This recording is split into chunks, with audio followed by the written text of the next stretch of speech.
Welcome back everybody.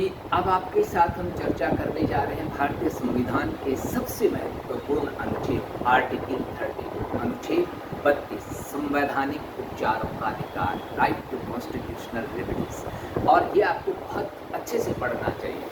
केवल मूल संविधान में क्या लिखा गया था ये नहीं, बल्कि आज जो परिस्थितियां हैं, जो भी डिजिटल डेवलपमेंट्स हैं, डिजिटल एरा जो है उसमें क्या है।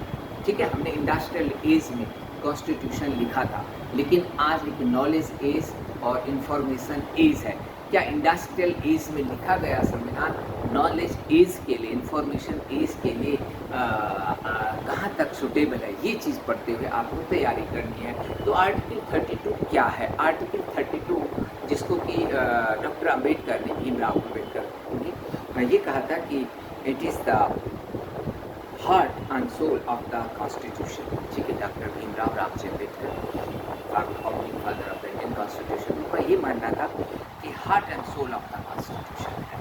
ठीक, article 32 why it is heart and soul of the Indian constitution, because कि फंडामेंटल राइट्स तो हमने दे दिए, लेकिन अगर उनका उल्लंघन होता है सरकार के द्वारा, सरकार की संस्थाओं के द्वारा या किसी दमंग व्यक्ति के द्वारा, how as a citizen what are the options available in my hand. तो ये वही ऑप्शंस हमारे हाथ में देता है नागरिक के रूप में कि अगर किसी ने हमारे मौलिक अधिकार का उल्लंघन किया है तो हम सीधे सर्वोच्च न्यायालय में जा सकते हैं। देखिए, न्यायपालिका में एक सीढ़ी है कि पहले आपको डिस्ट्रिक्ट कोर्ट में जाना होगा, वहाँ बात नहीं मानी गई तो आप हाई कोर्ट में जाना होगा, हाई कोर्ट से अगर आप नहीं संतुष्ट हैं तो आप सर्वोच्च न्यायालय जाएंगे। एक सीढ़ी दर सीढ़ी जाना होगा, इंटरलिंक्ड है सिस्टम। लेकिन ये आर्टिकल 32 मौलिक अधिकारों के मामले में ये कहता है कि अगर किसी व्यक्ति के मौलिक अधिकारों का उल्लंघन हुआ है जो संविधान में दिए गए हैं, जो स्वतंत्रताएं दी गई हैं आर्टिकल 12 से लेकर के और 19, ठीक, और आपके 30 तक हमने पढ़ाए हैं।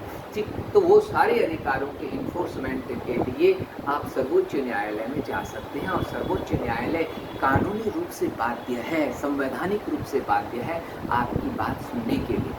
और मामलों में सर्वोच्च न्यायालय कह सकते हैं नीचे चले जाओ, निचली अदालत में अपील करो, हाई कोर्ट में अपील करो, लेकिन यहाँ नहीं कह सकता। यहाँ पे अगर किसी व्यक्ति के मौलिक अधिकारों का उल्लंघन हुआ है, ठीक है, फंडामेंटल राइट्स का उल्लंघन हुआ है, तो सुप्रीम कोर्ट की ये कॉन्स्टिट्यूशनल एक रिस्पॉन्सिबिलिटी है to ensure the justice to the victim. ठीक है, जो व्यक्ति पीड़ित है उसको न्याय दें। इसके लिए भारत के संविधान में 5 रिटें सर्वोच्च न्यायालय के द्वारा जारी करने का प्रावधान किया गया है। क्या क्या है ये रिटें आप जानते हैं। ठीक, इनमें सबसे पहले आता है आपका बंदी प्रत्यक्षीकरण, हैबियस कॉर्पस, ठीक है, प्रोड्यूस द बॉडी, और ये इसके इन सब की मैं एक एक करके आपके साथ आगे चर्चा करूंगा। ठीक, दूसरा है परमानेंस, अंडावास। ठीक, तीसरा है प्रोहिबिशन या प्रतिषेध, जिसको हम स्टे ऑर्डर कहते हैं। चौथा है सत्याग्रह या उत्प्रेषण। ठीक, और लास्ट है त्योहार।